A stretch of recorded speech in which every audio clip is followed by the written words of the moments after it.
Okay, welcome everybody to our patio conversation today. This is going to be the second in the series on architecture and media cultures, coordinated by Ishita Shah and Priya Jain. And for those of you who are with us for the first time today, Patio Conversations happen on the second of every month. It's an online webinar format where we normally have two speakers presenting their ongoing research or their practice, and we usually have a respondent speaking after that, kind of making their interventions, after which we have conversation from the floor. Um, and normally each set of speakers speak for about 15 minutes each, and then we call the respondent to intervene, and the session would last anything between 75 to 90 minutes. And I thank you again for joining us today, and I'll have Ishita take over from this point. And Ishita is going to speak about the particular research theme and the speakers, the respondent. Ishita, over to you. Thank you, Saptashi. Thank you, everyone, for joining us today. As Saptashi mentioned, this is the second under architecture and media cultures second talk. Where we are in the first conversation, we sort of opened up a Pandora's box of critical questions on public scholarship, institutional support, and the need for various forms of media cultures to grow for the research and practice to sort of find more meaning in the region. And we are talking about practices surrounding as well as within the field of built environment.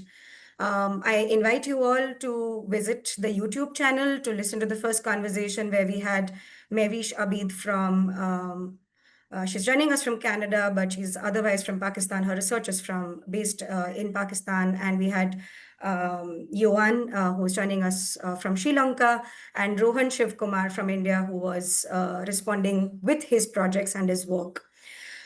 So we did sort of start with that context where we wanted to look at diverse forms of media practices. And now we want to sort of zoom in from the macro to the micro. And with each talk under architecture and media cultures, we're going to look at one practice at a time. Of course, not to say that we can do justice in 90 minutes, even for that one form of practice, but still sort of try and unpack some of the important questions. Today, we closely look at two innovative publishing and journalism practices, the Funambulist and MATTER. Léopold Lambert and Shivangi Mariam Raj will chart how the Funambulist grew from a blog in 2010 to a magazine, which is in the form of print, digital, and podcast, dedicated to the politics of space and bodies across geographies. And then Ruturaj, Parikh, and Manasi Hattangadi will talk about their interdisciplinary practice MATTER that combines curation and journalism through projects like thinkMATTER, Inside, and others. We are also grateful that Dr. Kathleen James Chakraborty sort of accepted our invitation at a very short notice. She happens to be the professor of art history at University College Dublin, and she'll be our expert respondent who will sort of interlocate the conversation after the presenters have shown what they have to talk about. With that, I sort of hand it over to Léopold and Shivangi Mariam. We have their context and their bios, which we will sort of share with you all in the chat as they sort of share screen and begin to present. Over to you guys.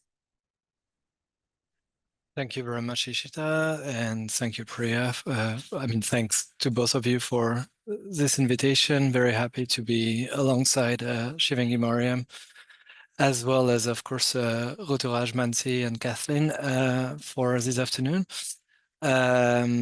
So I'll speak just a little bit about the content itself of the magazine, and then Shivangi Mariam will take you through maybe a little bit more behind the scenes aspect of it.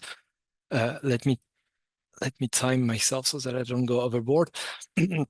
So the Funambulist indeed started even earlier than, I mean, through another form earlier than 2010, in 2007, in the form of like a small blog that was very much within the architecture discipline. I'm a trained architect myself, and in many ways, I am part of. I'm sharing this probably with many participants here and members of the audience. And back in those days, the blog was mostly my own writing of trying to analyze the various political complicities that architecture have with various regimes of oppression, settler colonialism being the main one, but many others as well. And then with time, and in particular, the creation of that magazine exactly 10 years ago, we went from like really trying to politicize architecture to perhaps something that was almost like the inverse movement, which had to do with more thinking about politics in general through space and bodies. So like that's the subtitle of the magazine, is Politics of Space and Bodies. And so as you can see, those are the first few issues. They're still very sort of explicitly spatial, so to speak. And then as things go, like there's a new issue every 2 months, you can perhaps just looking at the titles realize that it is less and less explicitly spatial, even though it's still very much present between the lines of our editorial line. Sorry, I realize there's a small cut here. Should be issue 40 and 40, 41, 42. But the way I usually talk about it in relationship to an architecture audience is that, of course, a big portion of our readership has to do with the architectural world, so to speak. But at no moment do we really speak to them directly in a way that is almost like as a provocation. I call this a gift of not speaking directly, as in something that very much speaks our language, but without necessarily being addressed directly, which force a little bit more of work. But I think that when this work is done, then what the magazine can provide to an architectural practice, let's say, and when I say practice, of course, I mean it through many different formats. Something powerful can maybe happen. So yeah, so we reach all the way to issue 61, which is the current one, a little bit like creating some sort of introspection exactly 10 years after the magazine started. Perhaps, yeah, I remember what I was trying to say. Sorry, I was saying never speaking directly to architects, but there's in the past 11 issues, not necessarily at each issue, but there's been also an effort to publish architecture thesis projects or researches in an attempt also to take the sort of the richness of works that are currently emerging from architecture education in quite a few places of the world that I'm sure all of us are able to notice, and to not just have them speak to other members of the architecture community and so forth, if we can even think that there's such a thing, but to really have them speak to like a much broader audience of politicized thinkers and activists that for whom those architecture theses actually have some resonance. One of the ways through which space takes a particular presence in the magazine has a lot to do with cartography, which is something we do a lot. I feel that this is, I often say as a joke that we architects can maybe compensate our bad writing with perhaps some visual production. So that's essentially what I'm trying to do. And then talking about maps and thinking thinking also at the global scale, I think it's important for me to mention that seeing politics or political struggles around the world through space is one aspect of the editorial line of the magazine, but another very important one has to do with the cultivation of internationalist solidarities and an internationalism that is not just the way, I mean, something I haven't mentioned, which is important, is that we're based in Paris. So very much in the West, very much in all Europe. And there is an easy, because of the sort of traveling capital of people over here, be it through their passport or just like their wealth, being able to travel around the world, which is very, very much my own socio-political condition.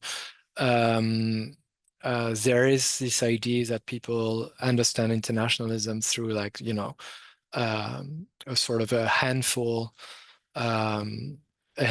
political struggles through which you access, depending on their own sensitivities or whatever. I mean, the one that, of course, the most prominent one would be the Palestinian struggle for liberation, but then depending on people's sensitivities, there might be others. And I think what we're really trying to do in our commitment to internationalism is to take seriously the idea that everywhere in the world there are political struggles that are akin to the one we are in solidarity with, and we have so much to learn constantly. And so those red dots you see on the maps are basically geographies we've been mobilizing in those 61 first issues of the magazine. And in many ways, we can satisfy ourselves by saying, oh, well, we've been quite good at like going a little bit everywhere. And then in many other ways, there's so many regions, so many granularities that we still have to do so much better with. So it's also a map to remind us that. And with that say, I'll leave it to Shivangi Mariam to take over. And thank you so much. Sorry, let me just try to turn off my microphone while yeah, there we go.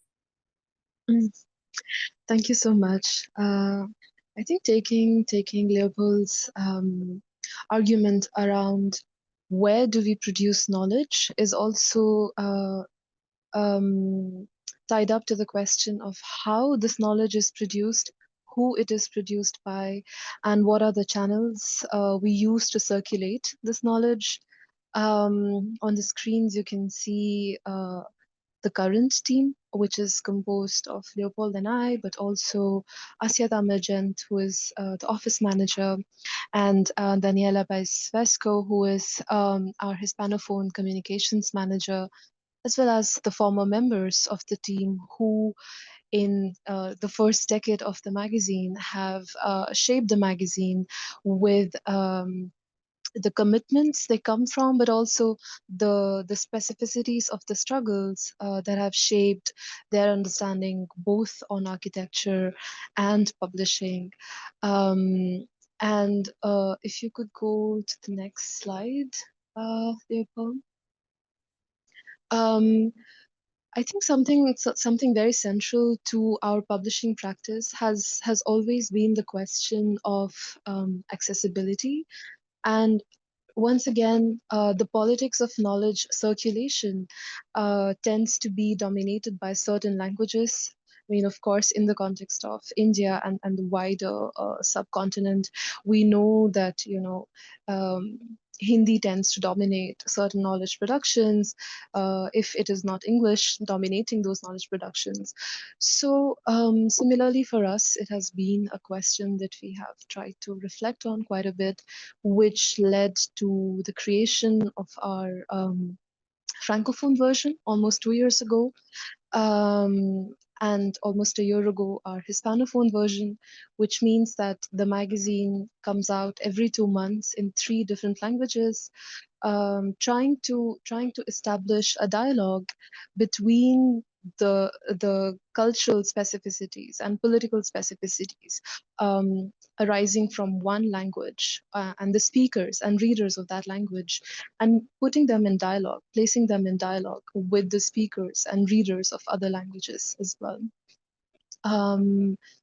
If you could go to the next slide.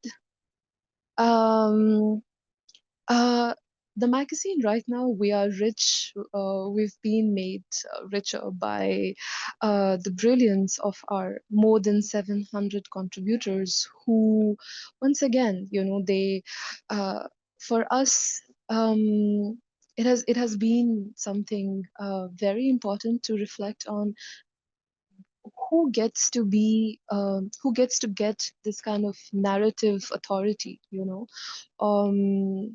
this the authority to create and shape certain political questions, certain discourses. And so while within traditional academic structures we find that there is a dominance of certain voices which belong to or are affiliated to certain institutions, for us somehow w- we've been trying to also work with several practitioners probably who are writing for the first time, so there are in our pages among our 700 contributors, for sure you can find academics or scholars, but also you would find organizers and artists who are all trying to reflect on their practice, and once again, be it in the very specificity of an issue that they are part of, or in the wider conversation that their contribution places them within the scope of the magazine. It's a way to put their expertise or their particular way of understanding their struggles in conversation with struggles which might be thousands of kilometers away, or quite far off from their ideological or political commitments. And so um, uh, once again, this whole idea that what is architecture or what is architectural publishing. I think throughout the first decade of the magazine, we've also been trying to expand what the discipline entails.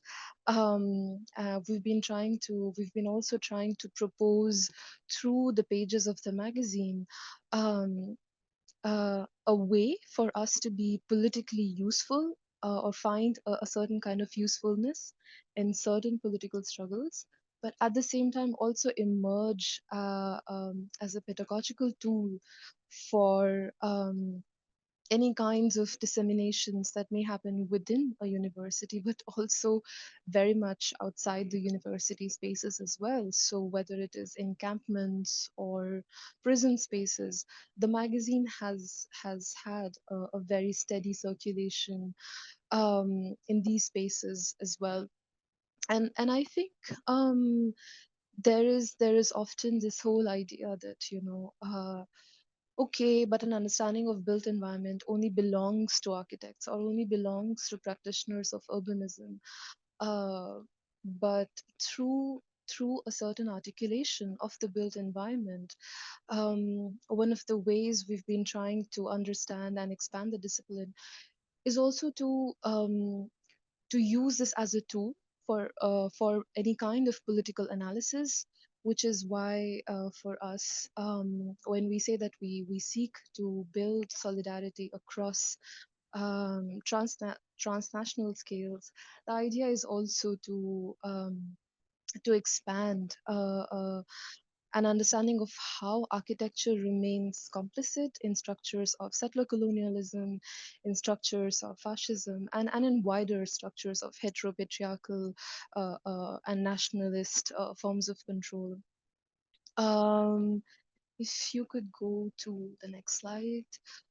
Um, Once again, something very, and again, like, tying in with how we think about translation and thinking about the question of access, we're also aware of the way that our location in Western Europe makes us inaccessible, not only to readers in the global south, however it is defined as, but also, to certain vulnerable set of readers who happen to be in this part of the global north.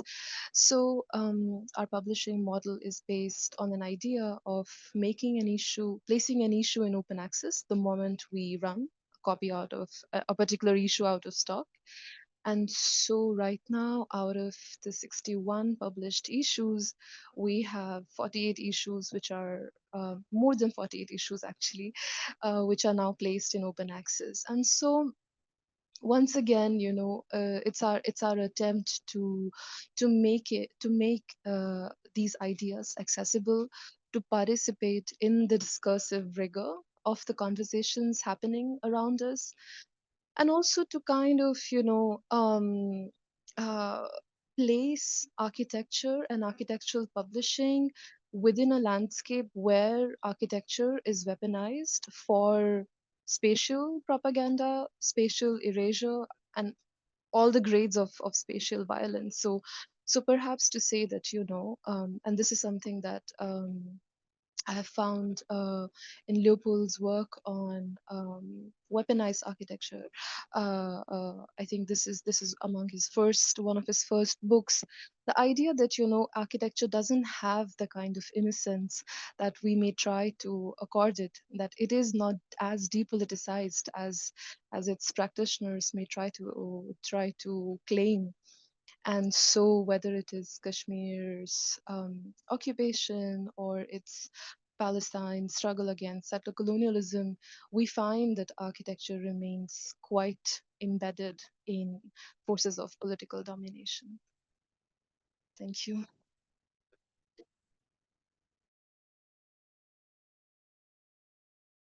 Thank you, Léopold and Shivangi, Mariam. Thank you so much. Over to Ruturaj and Manasi.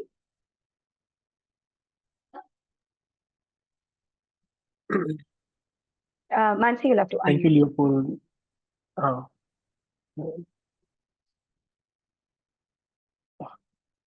Thanks. Thank you, Léopold, Shivangi. Thank you, Ishita, Kathleen, everybody at PATIO for including us in this discussion. I should also time myself.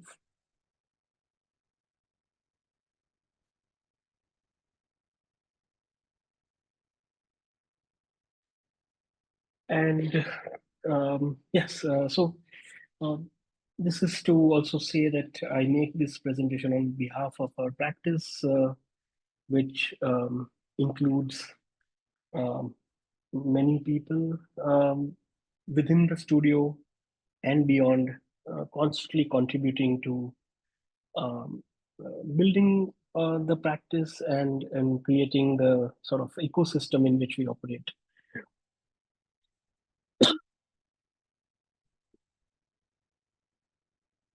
We are based out of Goa in India, and the presentation today is an overview of our practice, which is built on this idea that we deal with content, physical and intellectual, and therefore matter, and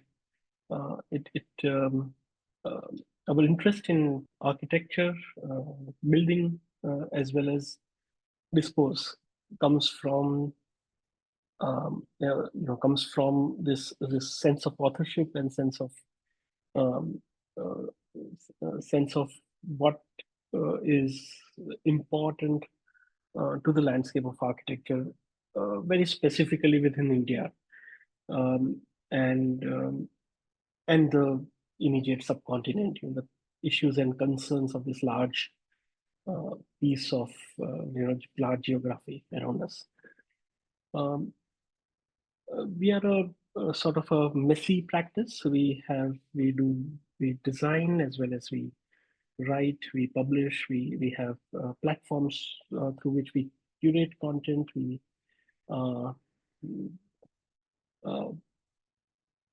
create institutions to platform people's ideas, and our constant effort is to kind of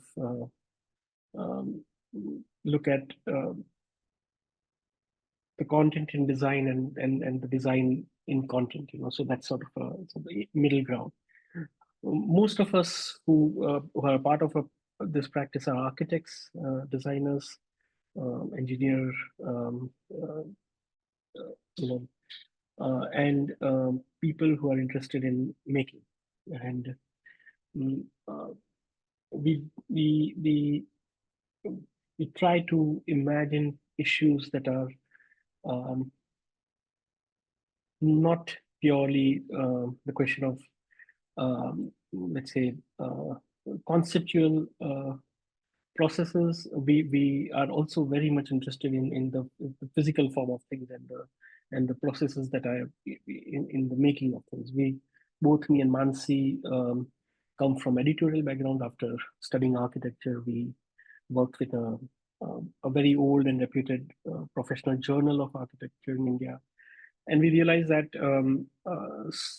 as we kind of dealt with the content through the journal, we realized that a lot of this discussion is being taken over by lifestyle publishing, especially in India. And then we wanted to kind of resist that somehow through our practice. So we started to distance matter from that conversation, and we were always interested in practice. The question of what should be the concerns of the studio in a context like ours. The work that we do, we think deeply about the history of architecture in India and the Indian subcontinent, and specifically from the perspective, the potency of ideas that are within this sort of a pluralistic, multicultural, layered landscape that we inhabit. And a lot of what we put out, again, is sort of this, we try to find narratives within the messy realities of, the kind of place that we are in.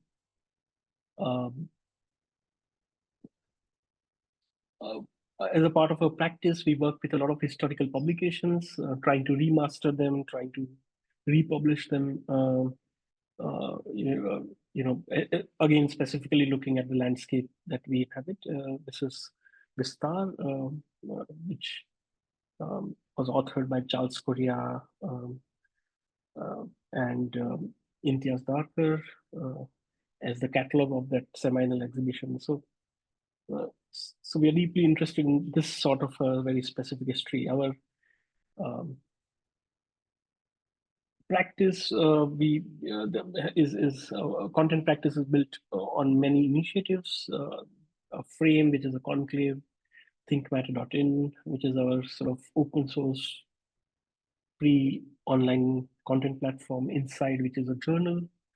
The merit list is envisioned as a peer-to-peer review of architecture projects in India. And Folio, a recent initiative focused on the culture of drawing. And we spend a lot of time listening to people putting together unusual sort of, unusual conversations in places which can create a bit of, magic, maybe. And a lot of this content then is distilled and published. Again, we are very interested in the idea of free, open, fluid. So Matter has always been like a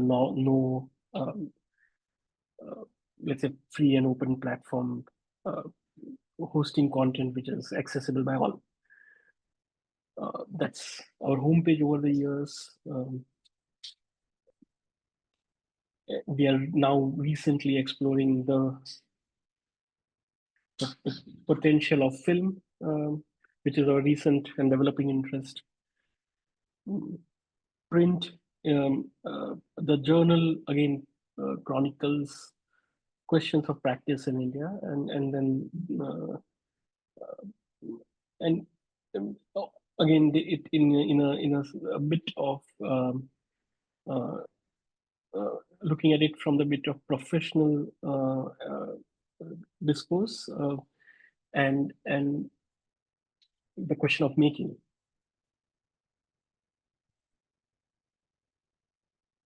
Through Earthshila, so me and Manasi curate program at these two sort of very small public spaces in Ahmedabad and Goa. In both the spaces, Ahmedabad is a beautiful public design library. You can see the building here. It has a small gallery. We do a lot of seminars and lectures. We have again, these are all free and open to all, subsidized by one of our very generous clients, Takshila. And they are, as you know, it's wonderful to see how this kind of open source small institutions can make a significant impact within the city. Our design practice deals with publications, curatorial work, exhibitions. This one is the portfolio of the unbuilt works of Charles Correa. And somehow, because we are a small practice where everybody does everything, and the question of authorship automatically sort of permeates into our design work. And a lot of projects that we do, we conceptualize and we pitch. We participate in competitions sometimes. This particular one is trying to reimagine the question of rural housing in India, and a lot of these projects are authored. You know, they are written by us. They kind of try to influence the status quo on, or the sort of current imagination on things like this. And in the process, we do, you know, a lot of documentation. We kind of try and imagine alternative scenarios, and our experience and vantage point as authors or let's say writers, in some sense content curators, help us visualize and imagine these alternate worlds. You know, we're trying to work with certain dying practices here, in this case you know, of reviving the application box sides and floors, China mosaics. And as I shared, a lot of the self-initiated projects, out of many that we try, some of them get realized. In this case, you know, we trying to revive an old well in rural Bihar, or we're trying to map, you know, places of architectural significance in Goa. Trying to remodel a bus and make it into a garbage collection, sort of trying to give a second life to a thing like this. We are interested in our immediate context. So within Goa, we try and create, I mean, this is the mobility plan for the city of Panjim, and our Panjim sort of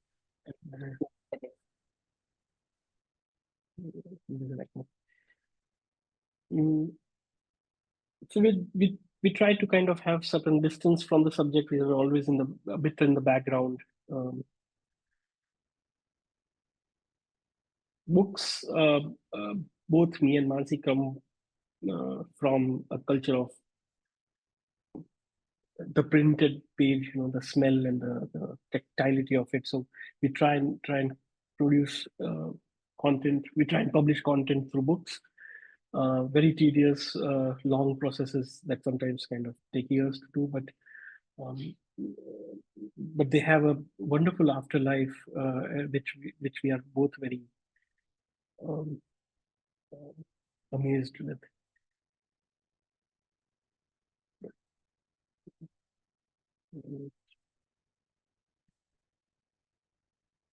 The small projects we try to put together, like the mobility plan or the little shrine that you saw there or the well, they all involve a significant amount of authorship and writing, because these are ideas that in most cases are initiated by us within the studio, and then they kind of we try and pitch them, enable them through or try and influence the discourse around these ideas, so that we have some agency in making the city a better place.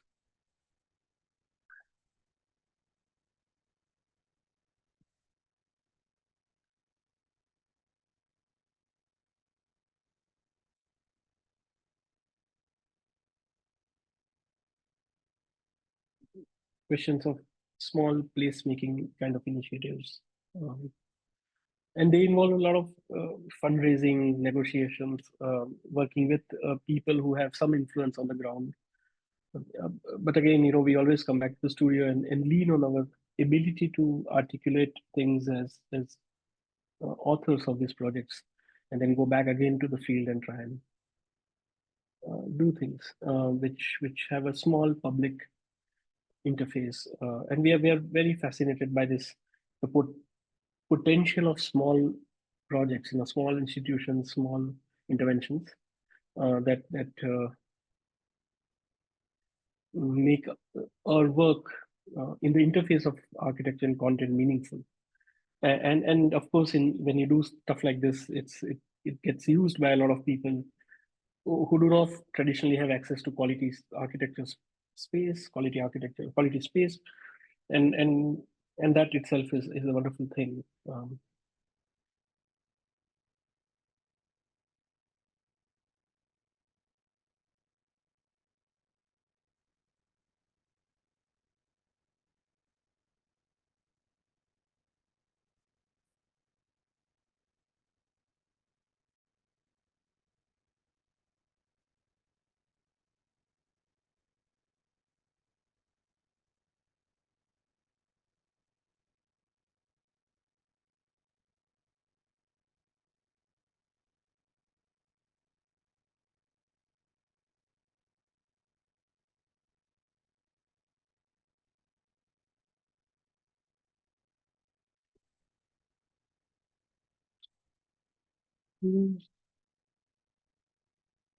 We are through our practice, we are constantly looking at work of other offices and studios within India, trying to find meaningful sort of efforts and threads of some sort of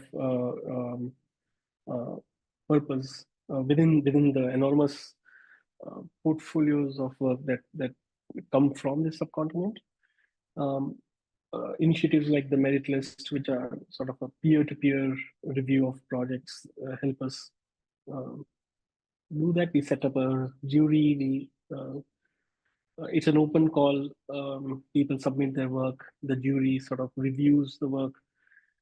We author the citations. We try and always have a presentation ceremony where we celebrate this work. And every 2 years, a certain set of projects that deal with issues and concerns that are more closer to the ground here in India emerge from this work.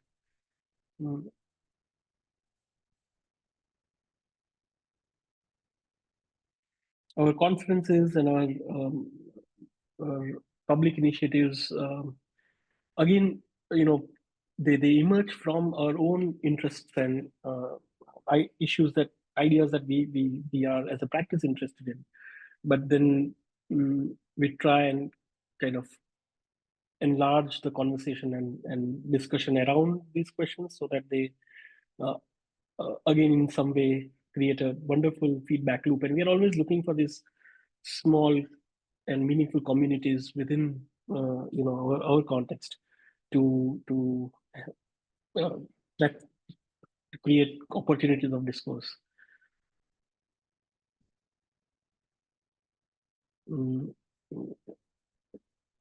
Modern Heritage was a project like that. We are still involved in a way of documenting buildings of significance, post-independence architecture in India, or especially post-modern architecture in India. So it's a really messy and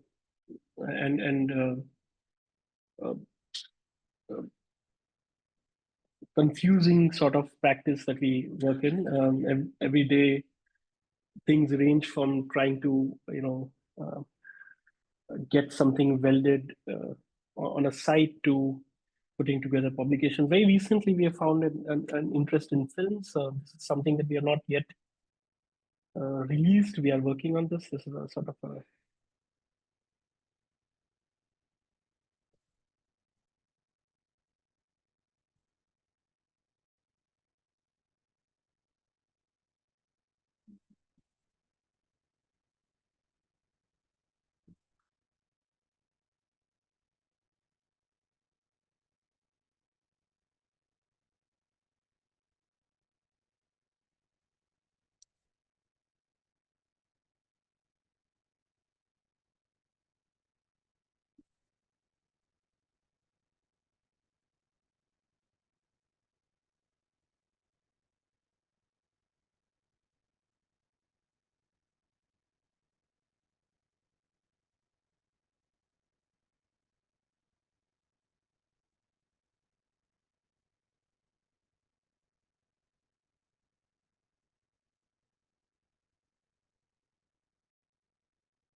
oh, I didn't realize. Sorry, I could hear the. I don't know if you could hear the film. No, we could not. I think maybe Okay. it's the headphones which are carrying the sound. Okay. Oh, okay. Apologies, but I mean it's a film on Chaya, who retired as the dean of architecture school and has a great influence on a lot of practices, including ours. And that's where we are in Goa. That's for immediate sort of context. We are part of this small village and a parish, a chapel right here. And from this little place, we try to kind of operate in all these different places that we have found ourselves interested in. That's the context of our practice. Thank you. Thank you, Ruturaj. Thank you, Manasi.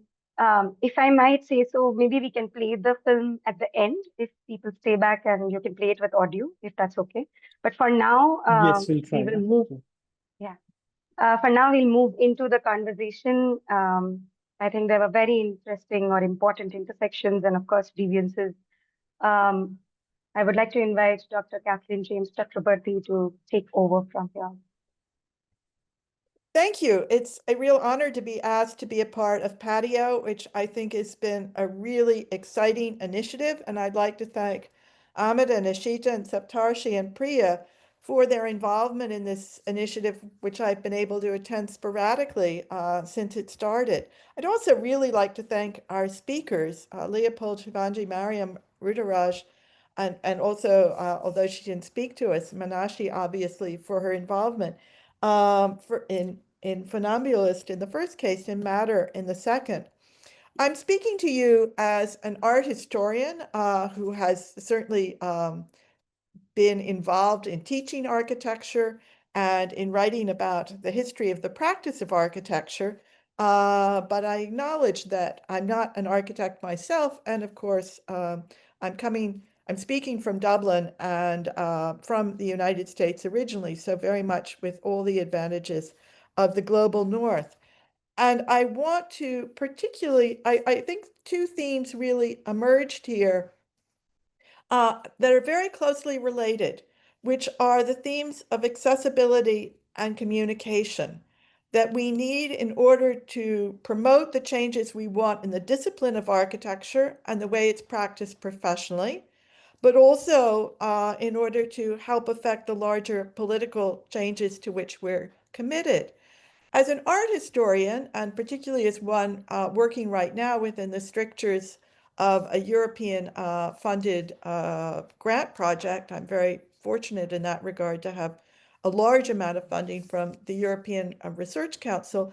I'm working largely within academic publishing, within a peer review system, and also a mandate of open access, or at least open access after 1 year.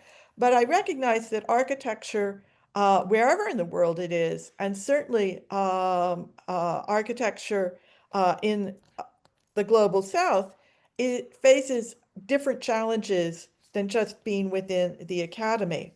And peer review matters less, but I want to also really call out and commend both of these initiatives because I know how expensive it is in time, if not necessarily always in money, to do the kinds of editing you're doing, whether of texts, of graphic communication, of film.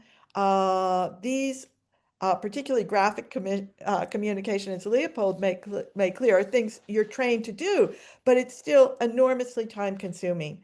And especially if you're doing this through open access or through relatively modest charges for subscriptions, there is a huge amount of labor that I think we need to acknowledge is happening here. I also really commend Funambulist for obviously for publishing in 3 languages. That is an enormous challenge. And of course, it really opens up who has access to what you're doing. Obviously, for the architectural profession in India and indeed in much of South Asia, English is sufficient, but that doesn't reach everybody who's necessarily the audience for architecture. And I think that the emphasis on graphic communication too, and on film, to think about the range, although I'm really attached to what you said about books too, Ruturaj, the smell of fresh print on fresh paper, obviously is something that still beguiles me. But I think thinking about these range of communicative strategies, and the ones particularly in which people trained as architects, on the one hand, their language can often not be very communicative to people from outside the profession, but their graphic design transcends written languages in many cases, and their skills in film can also transcend written languages in many cases. So to think about our effectiveness in terms of our range of communicative strategies is also incredibly important. I think also that architecture at times suffers from the fact that architects are trained often to suit the needs of the profession as it sees itself. And those are not the needs that most of us recognize as politically as necessarily being the most important. Obviously, you want to provide shelter in a way that is stable, whether that's about meeting codes or enduring over time or whatever. But I think it's also really important to be able to communicate in ways that reach out to other disciplines. And for instance, many of the issues that we're now discussing in terms of political activity and engagement in architecture are ones that the discipline of cultural geography has addressed for a long time in specific places anyway in the global north. Now, I was educated in a university that didn't have geography. Even within the global north, many places don't have departments that do that. And even when they do, they don't necessarily interact much or well with architects. But as a discipline that has a long history of Marxist engagement, it's one that's useful. So I think when we talk about accessibility, part of it is reaching out to other disciplines, part of it is reaching new audiences, and part of it is being able to communicate within our own community across geographic borders. But I'm really pleased by the ambition of both of these initiatives. And I also found it very inspiring to see how these initiatives can feed back into practice. And I want to acknowledge the enormous amount of dedication it takes in a profession that often relies upon unpaid or underpaid labor to produce the profit part of the profession that we're less excited and interested about in these conversations, how much real commitment these initiatives represent and embody, and how grateful I am, and I think as a community, we need to be to you for that commitment and that ambition. So thank you very much. Thank you, Kathleen. Very pertinent thoughts, perhaps, of bringing all of this together. Did you have any questions that you wanted the presenters to sort of ponder over, or should we begin? Yes, I think thinking I'd be interested to hear about how your idea of your audiences has changed over time, and also how your idea of audiences crosses national and possibly linguistic boundaries has been addressed in one case and not the other. And I'd also um, at a practical level, what can you advise us about how to find the time and resources to carve out the time and resources to do such exciting work? Because I know that's not easy, and you've been incredibly modest about your contributions in that regard.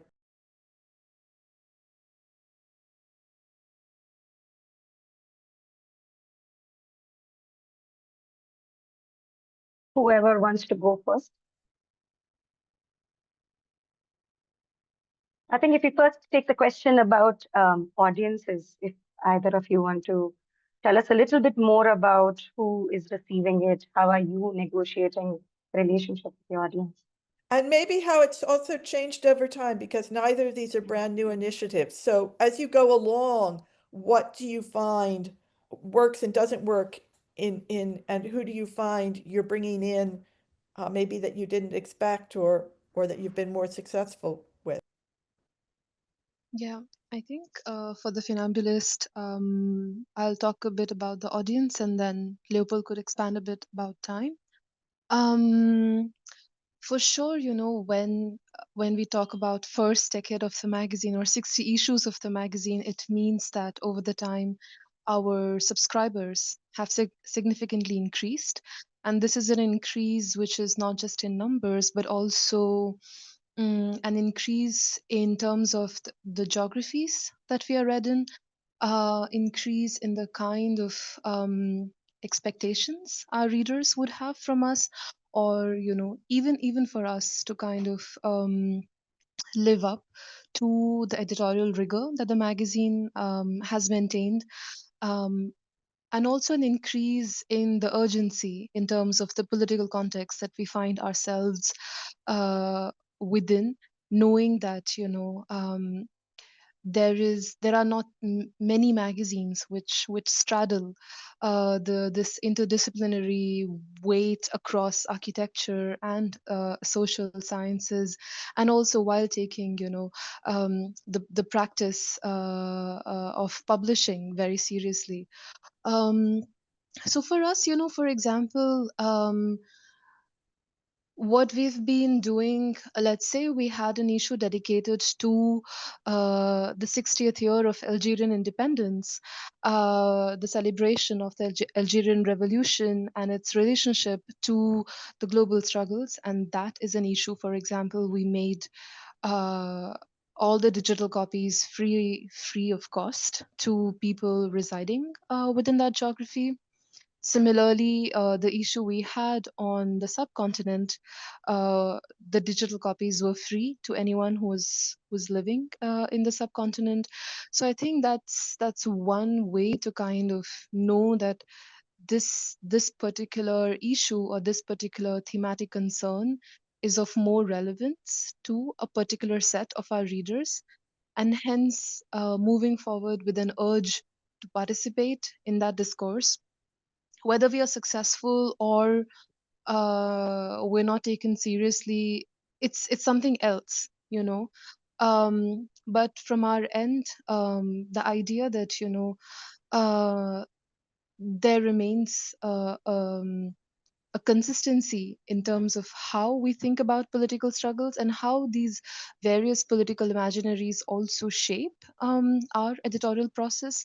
So it's never like our editorial process is superimposed on some struggles, but it's actually also at the same time how different struggles have over the years also impacted and embellished and allowed us to evolve in terms of the editorial focus of the magazine, which is also why how Léopold was initially talking about certain geographies that we've been able to pay more attention to, while others we haven't been able to pay much attention to.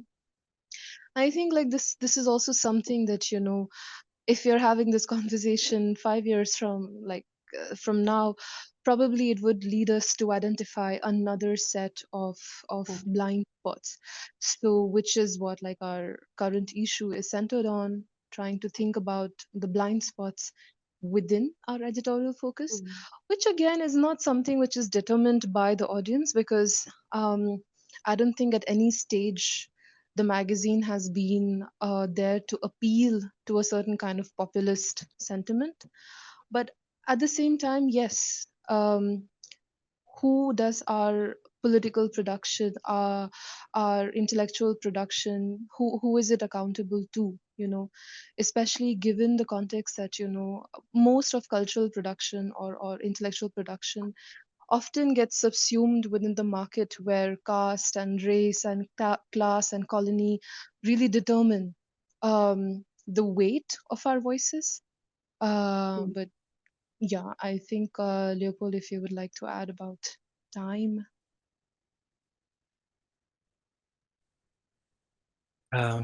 Yeah, perhaps talking about the second part of your question, Kathleen. Yeah, I mean, if I wanted to make a joke, I would say that money is time rather than time is money, and so I would say that in our case, making time is very much trying to be quite solid with our economic model. Because it is, you know, I think many publications in the disciplines are some things that people do on the side of their full-time job, and it's always very hard. People have also, you know, family obligations and maybe political engagement that requires a lot of their time, and then the publications sort of like take a hit from it, and then perhaps after a few issues have to stop, sadly.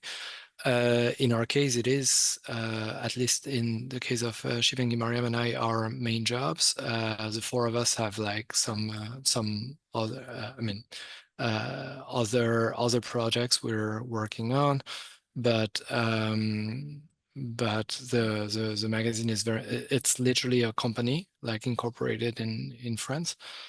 And so yeah, so if the economic model is not solid, then there's just no way to make it work. And so that also involved perhaps when the magazine started, like being very deliberate about what was going to be that economic model and what was going to be that business model. And in that case, it's very, very much based on subscriptions. Subscription as a sort of very stable soil to build the magazine on, and it is still today like over 2/3, maybe close to 70% of our incomes comes from subscriptions. The rest coming from like, sales, mostly sales on our website, some from in bookstores, a little bit of advertising. We've had like that very nice, very long relationship with the Canadian Centre of Architecture that's been advertising with us for almost ever. And then a few other things here and there, with a few grants from the Graham Foundation as well for like some specific projects. But yeah, the idea is that it needs to work. Otherwise, both the magazine and then literally jobs are not secured. And so sometimes it's a little bit weird to talk about that, because it's all very like it all sounds like very I don't know, not corporate, but like I mean, I guess the language has a little bit of corporatism within it, but then that's quite, I think I realized at first I found it a little bit hard to think about money as part of an anti-capitalist project, but then I realized that the more you think about money, the more you're able to control it and not let it control you. So that's me like very much taking the question on time and turning it into a money question. But I think in our case, that really makes sense to think about both at the same time. I think I'm not sure if Isaac's question is for us, but very briefly, what Léopold answered about occasional support from grants. But I think what really makes our work sustainable, and especially in what you call the post-information age, is the fact that we are like 75%, more than 75% of the incomes of the magazine come from subscribers around. And this is again something that over the last 10 years, we've been able to receive the support of 4,000 subscribers in print and digital form, and which also allows our editorial line to remain independent, which also means that, there are a lot of things that we cannot do. So what you see is perhaps the things that we are able to do, that we are able to put together, but there is a lot that we are not able to do, and we are limited by the money that we have. And just very briefly, I think as much as we are in a post-information age, we're also in an age of active disinformation and active misinformation, and which is also where we see our role in architectural publishing as being extremely crucial, especially when it comes to all sorts of political propaganda being rehearsed in space, in the built environment. I think that's a really important point, because in academic publishing, peer review is supposed to moderate that. And when you move outside of, and I'm not saying that architectural publishing needs to be academic publishing, but a really strong editorial control sounds too controlling, but commitment is really, really important at a time when, if I go and just Google somebody, even a well-known architect, much of what I may get is not necessarily true, and not necessarily in a politicized sense, but teaching one's students not to even trust Wikipedia. And so maintaining the standards that you all are committed to, I realize, is a challenge again that we need to really appreciate and express our appreciation for.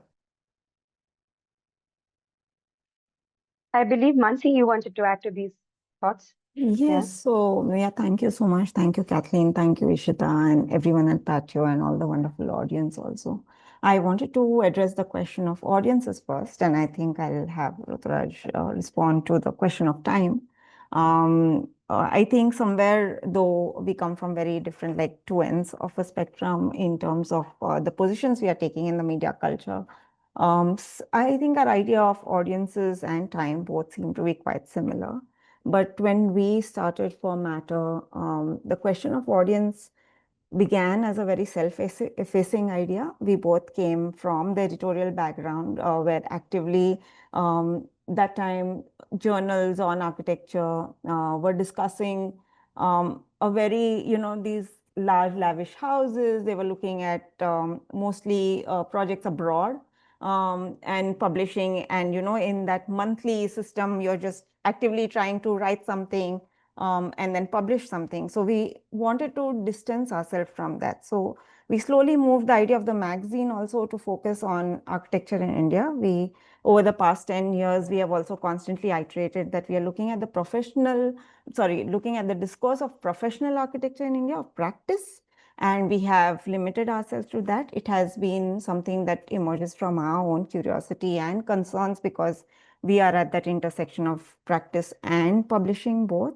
Books and buildings interest us, and somewhere we have built a practice around it. And so the question of the audience was not so much. When we started Matter as a content practice, we started small. We started with a WordPress blog. It still remains to this day as that blog. We wanted to put out content with a sense of an archive, a long enduring idea of, a long shelf of something. So there are long form conversations on it. We don't have a very stipulated frequency to it. It's not like we are publishing every month. We take our time, we visit studios, do these small videos, and then publish something for a longer shelf life that perhaps it's open to then everyone. It's not, we didn't have an idea of subscription then, and not that we imagined that, it could become a revenue stream in the end. So none of our platforms are, except for the conference, which subsidizes its own on-ground expense in the ticket part of it. Otherwise, everything has been through what we call as commission projects, or we are actively writing projects and then seeking funds, mostly through private and commercial partnerships. And in that process, the question of audience has changed over time. It has, earlier when we started out, we were looking at students, as Ruturaj and me started out, to access something which was beyond, where, that they don't have to just look at lifestyle products and magazines as a way of learning. We found that design books, art books, architecture books are very expensive, often in libraries of very, very well endowed colleges. And so a lot of formats that we have are a response to that, whether it's the blog or whether it's what we were trying to conceptually derive for Artshira, like a public design library open to everyone. Even the merit list, which is an awards program, which is a peer-to-peer discussion in some way, though it's instituted through, we have a jury, but there's no limit of, so even a young practitioner could send in an author, as we call it. It's not necessarily an architect who submits a project for review, and it's not limited then by an entry fee. To also then counter the idea that, perhaps when awards are also seeking audiences or submissions, they often look at these, the star architects or people with a lot of work, where an architect of the year is awarded because they have a certain folio. So the question of audiences have also then responded to this idea for us of access. They have changed. Now with new media, now we have been actively over the past 5 years with social media also coming in. We have not been very good at it, but we do use it as a channel to say that, this is something that's being put out on one of our platforms, is also to understand that we have been actively trying to dissociate from this idea of journalism, which is often confused with publishing on architecture in India.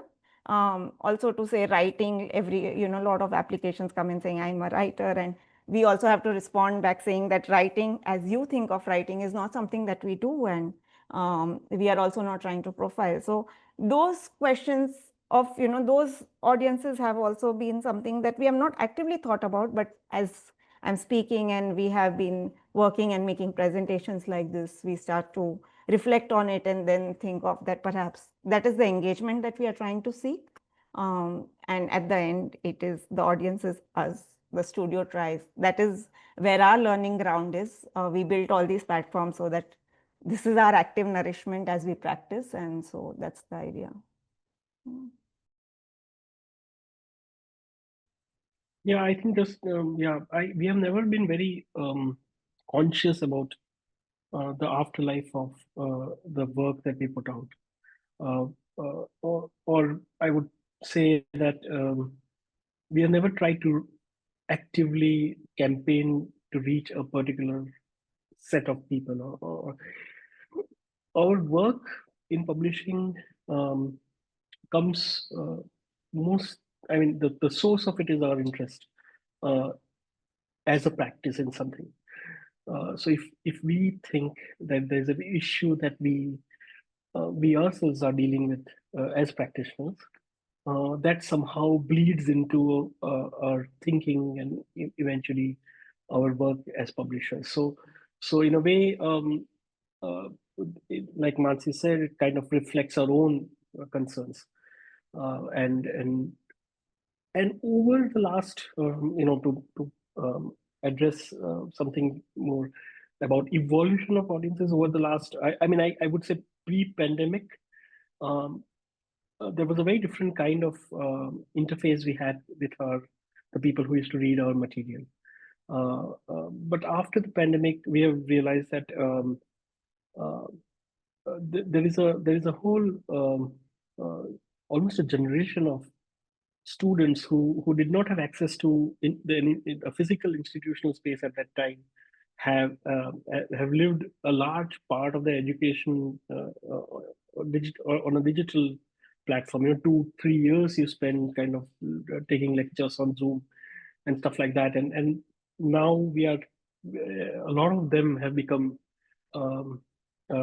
readers in a way, or audiences for formats like film, especially because it while reading has a limit,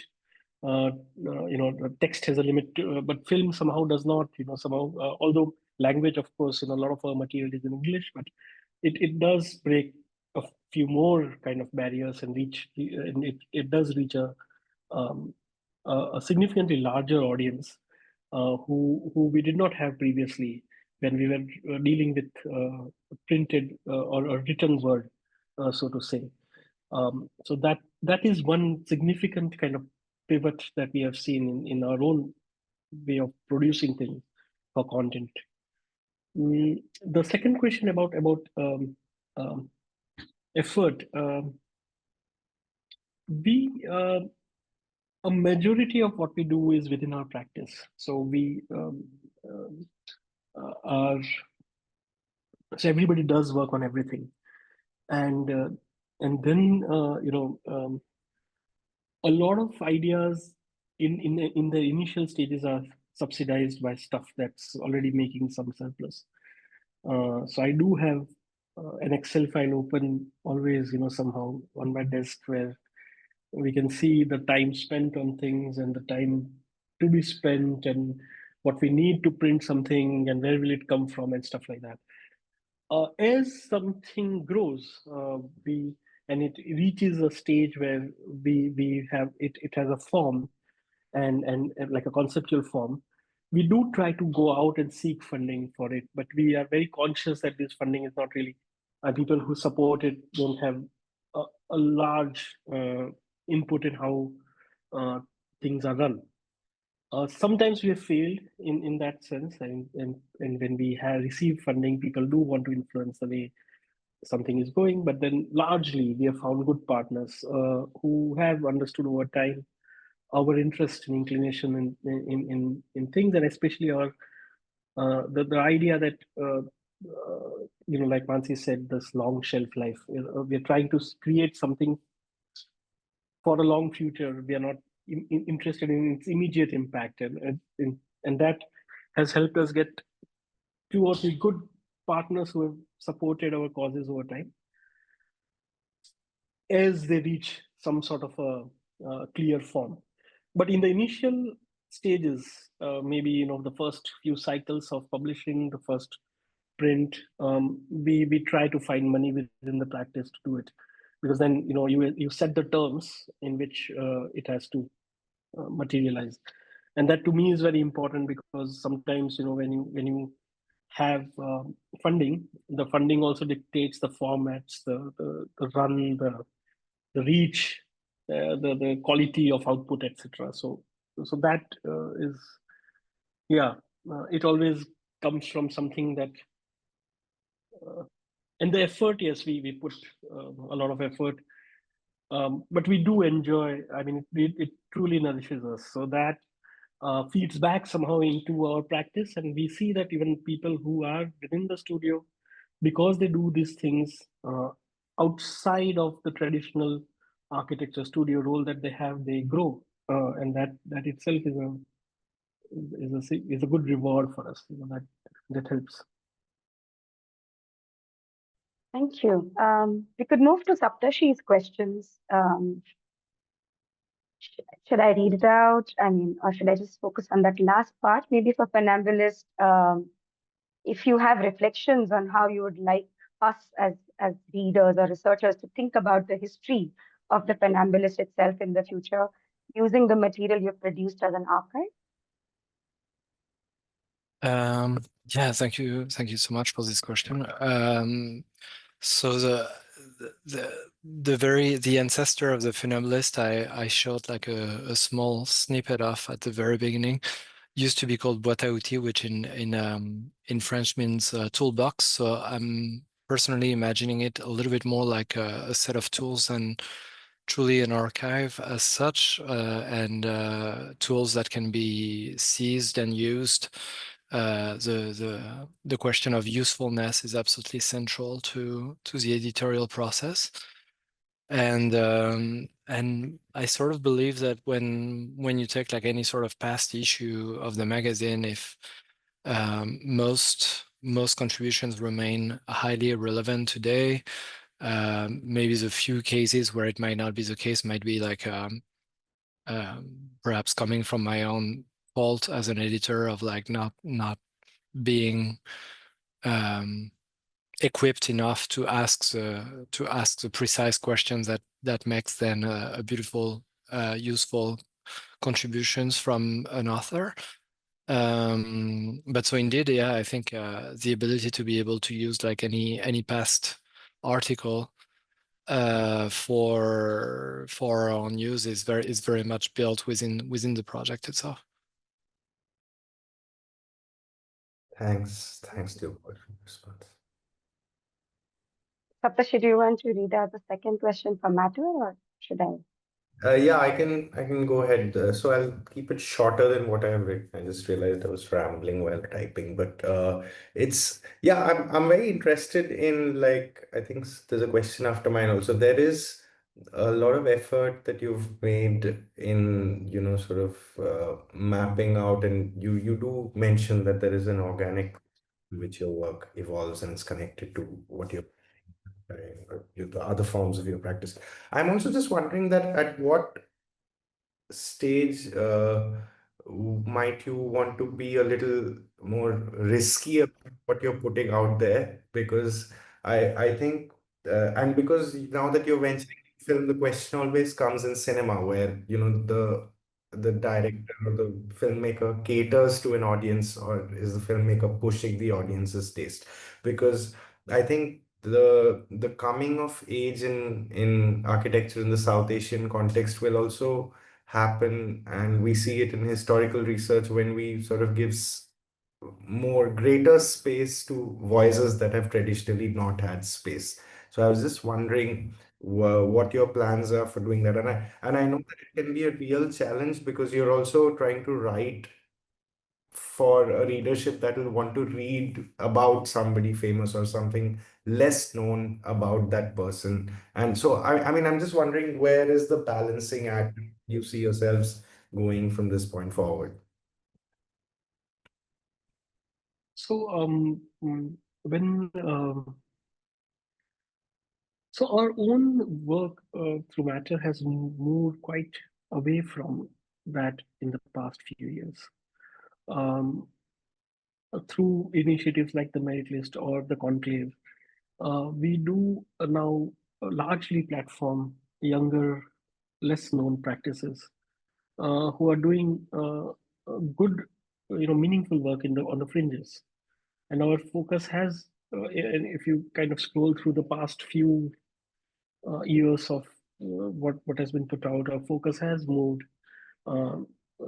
away from the large, the more visible kind of, the more seductive, let's say, sort of work that we were quite drawn to in the initial few years of, publishing and working on content. We do want to go much further in that sense, and we do want to bring out. But we are also interested in practice, and we feel that certain questions are being discussed quite rigorously in the academic sort of environments within schools, where rightly so they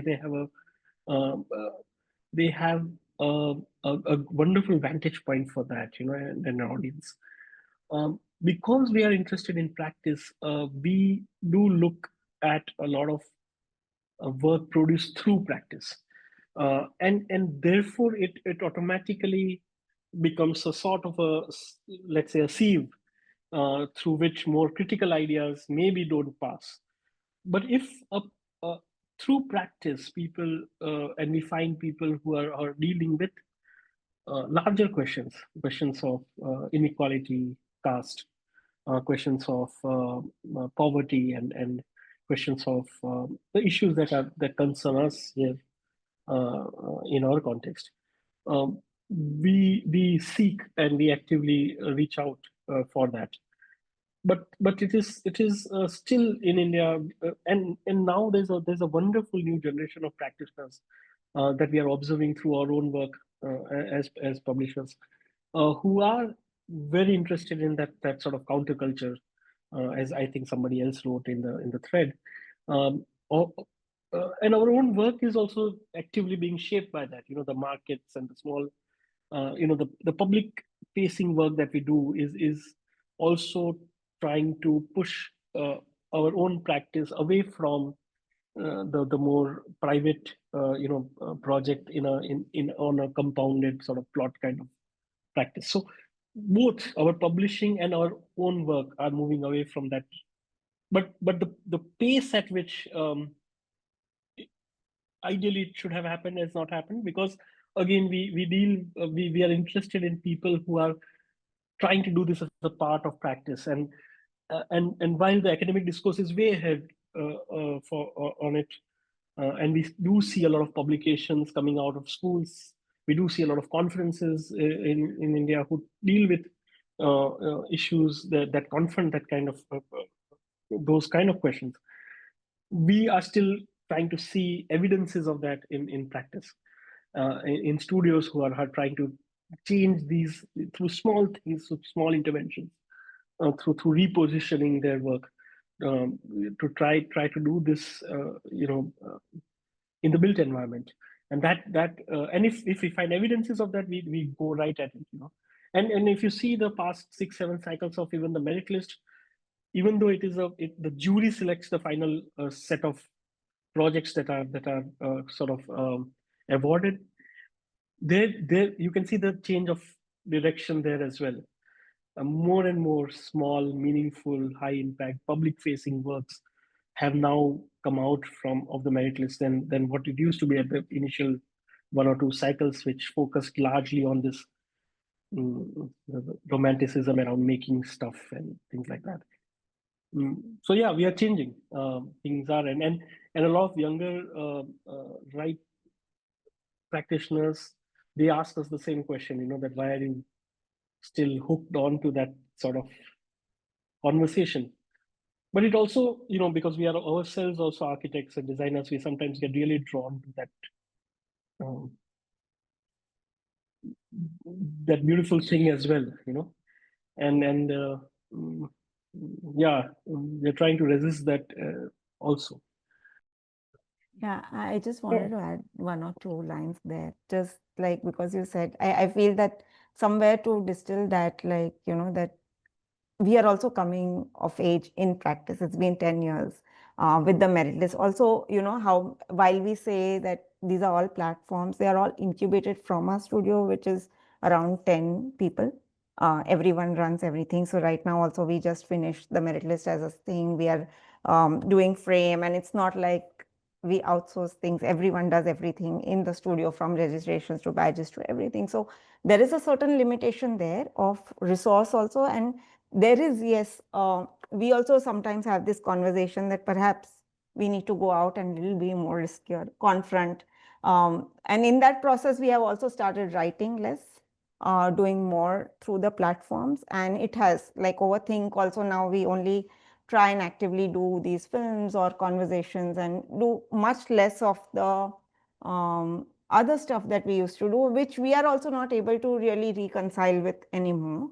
And that coming of age, I assume, will take some more time by the time the practice also matures and perhaps it feeds back into our work. But yes, at the back end, say, there is the Meritless as a platform. We put out these maps. And because you mentioned in the note, and I was just reading the longer one, which said about the marginal voices, that when we put out the map, we are very, very focused on also seeing that there is this blank space, say, around, certain parts of India. And we actively put that out to have that discussion, because the jury also brings in. So a lot of our jury discussions that happen in the end, which are put out, are also not about the projects, but more so about what the lacuna is, because that is what the program is about, and it's not so much about the other things. And there, in that discussion that we are trying to generate, is somewhere where we think we are slowly trying to progress a little bit more, expand the ambition a bit with each platform. And yes, there's a lot of catching up to do, but that is how it is progressing. No, thanks both for your responses, and very good luck going ahead. Yeah, I would also like to sort of share that I think there's a beautiful acceptance in I think what you are responding with, and I think also highlighting the need for always subjectivity and objectivity, which research and cultural practitioners face a lot, and we'll sort of hold on to that because it's not easy to respond to. I'm very aware of the fact that we have reached 90 minutes, and I'm also aware of some of our presenters have to leave. So if Shubhayan and Vaidehi's question, if you guys want to respond in the comments, or maybe we can email it to you all. I want to sort of close with one short question, sort of brings sort of the thematic intent together. There was a reason of bringing two teams of yours in conversation with each other, is because there has been a sense of informality when it comes to research, writing, publishing, all practices which are seen on the fringes of the mainstream practice of making. And somewhere what both of your practices are doing is sort of, in your own ways, institutionalizing the practice. But there is, in your answers, there's so much about self-doing. And I think even the forming of the collective or the community, as Kathleen said, is a part of this self-doing. How are you negotiating this whole idea of you've got to do it yourself, you've got to figure it out yourself, but you've also got to make it a formal institution which gets taken seriously, which has roots, which becomes a part of the history. And I'm saying this from the point of view of that we know that a lot of people want to venture into the practice. They want to sort of find their root and their holding into this practice. So how do we move between the informal, formal? How have you sort of negotiated that space? Léopold, Shivangi, Mariam, do you want to go first? Yeah, I think I'll just take a moment to weave your question in with what Shubhayan, Isaac, and Vaidehi were saying, and I think after that, perhaps Léopold and I can leave. It was just around, I feel much of architectural writing, or let's say publishing production around architecture in India has a lot to do with a certain kind of fascination, as if architecture in India really began only with the construction of a certain set of buildings that we still continue to hold and give so much discursive importance. I mean, anyone putting together, like even slums have a certain architecture. Back in the villages, there is like there is a precise way in which things are ordered, even though it is arranged on the lines of caste. But the idea that a lot of this production has to do with aesthetics kind of depoliticizes architecture from I don't know, like it just the gaze is so aestheticized that all the conversations are frozen in this idea that, oh, look at this building, this is so beautiful, or this is an architectural marvel brought to us by this and that, culture / colonizer / influence, whatever it is, and but at the same time, come on, right now we are sitting in a time where Muslims and Dalits are being targeted because their homes are being demolished. It is a question for architects, for urban planners in India. It is the architects in India who are designing prisons today. It is the architects in India who are also designing all forms of occupation infrastructure that goes on in oppressing Kashmiris, in oppressing people in Manipur. It is also a question of architectural importance, how monuments are being called as, like, some kind of like Mughal legacy or something, and then being destroyed. So I feel like our conversations around architecture will just remain stuck if we refuse to make it political. And yeah, I mean, in the pages of the Funambulist, for sure, we've tried to deal with this question. And in my own practice, which many architects do not take it seriously, because I raise questions on the discipline and I speak more from the perspective of spatial violence. But yeah, sorry, this is very short answer, but I really needed to put this across, and I have to leave. Yeah. Thanks, Shivangi. Sure. Just Ruturaj, to Mansi, do you want quickly respond to that, I think any act of publishing or architecture inherently is a political act. It's. I don't believe that there is the beautiful architecture and then there's the political discourse. I don't think it. I think every position is an ideological one, whether you are building a big house for a rich person or a bus stop. These positions have the questions that you confront while doing this work are questions of ideology, and they are not separate from practice. So to say, I would say that to say that the beautiful stuff out there is not political is incorrect.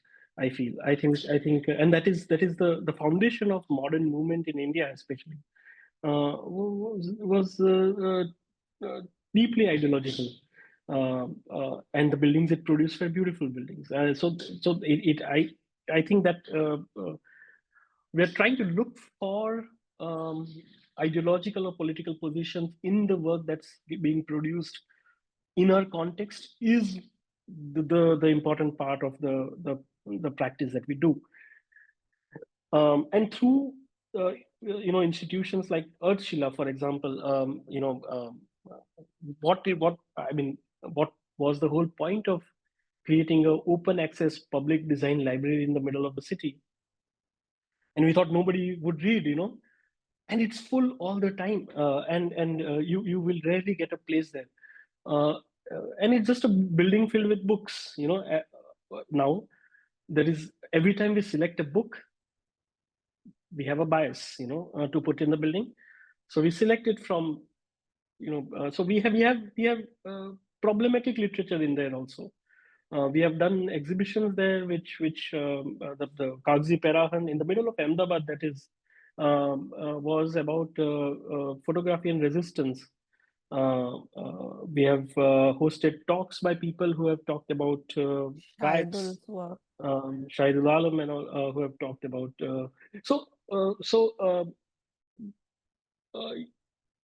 There is an overt discussion, but there is also covert discussion, and I think we want to be a part of. There's this beautiful line in one of the poems I heard, and I keep going to Bihar, so they have this street plays, and there was one that I was a part of, and they said they were singing this song, and there was a line which says, "Sirf hangama khada karna mera maqsad nahi, hum तो बस चाहते हैं कि बुनियाद हिलनी चाहिए. So it says that I don't want to make a big noise in the things I do, but I want to slowly shift the foundation of things. That is also, I feel, very important, because I think that as I evolve in my concerns and my sensibilities and my issues, so does our practice, and so does what we platform as content. So that is connected. And if I make an enormous conceptual leap, I find often myself a bit out of depth, trying to discuss things that do not immediately occur to me. And that we want to avoid, because there, and of course there are people there. We just saw a wonderful presentation by the Funambulist. There are people who are in that space. So I don't want to kind of be somebody. We don't want to be people who are talking about things that are way out of our sphere of influence, though they may seem to be within our sphere of concern.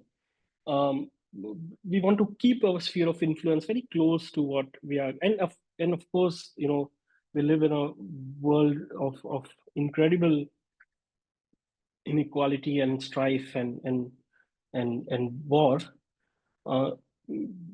But I still think that slowly, we want to move the needle of practice towards issues that then start, um, um, and so does our own work. Like Manasi said, our own work moves with it, and that to me is the most significant reward of this process, that we ourselves change direction along with the kind of stuff that we publish.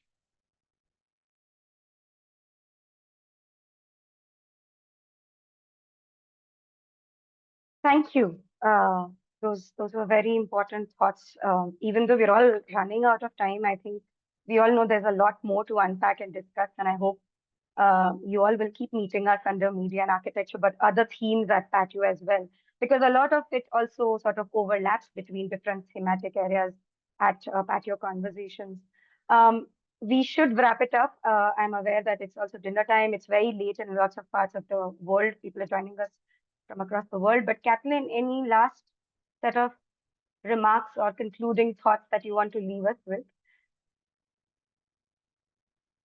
I think I just want to say how important it is for PATIO to host these kinds of conversations and for these kinds of platforms like Matter to exist. And again, to thank everybody for putting in the effort, not just today, but over the long haul for this, because I do have some sense of how much time it takes and how much commitment it takes. And I'm deeply appreciative. And I think it's the digital opens up the possibility of these kinds of conversations that span the globe, but it doesn't mean that it doesn't come without effort. And I really appreciate the effort of the people who make this possible. Thank you, Kathleen. Thank you, everyone. Thank you, Manasi, Ruturaj, Léopold, and Shivangi, Mariam, for joining us today. We'll keep these conversations going. We'll keep unpacking, we'll keep writing, publishing, curating, and creating more forms of media around architecture. Wishing you all a good weekend ahead. Thank you. Bye-bye. Thank you. Thank you so much. Thank you. Bye.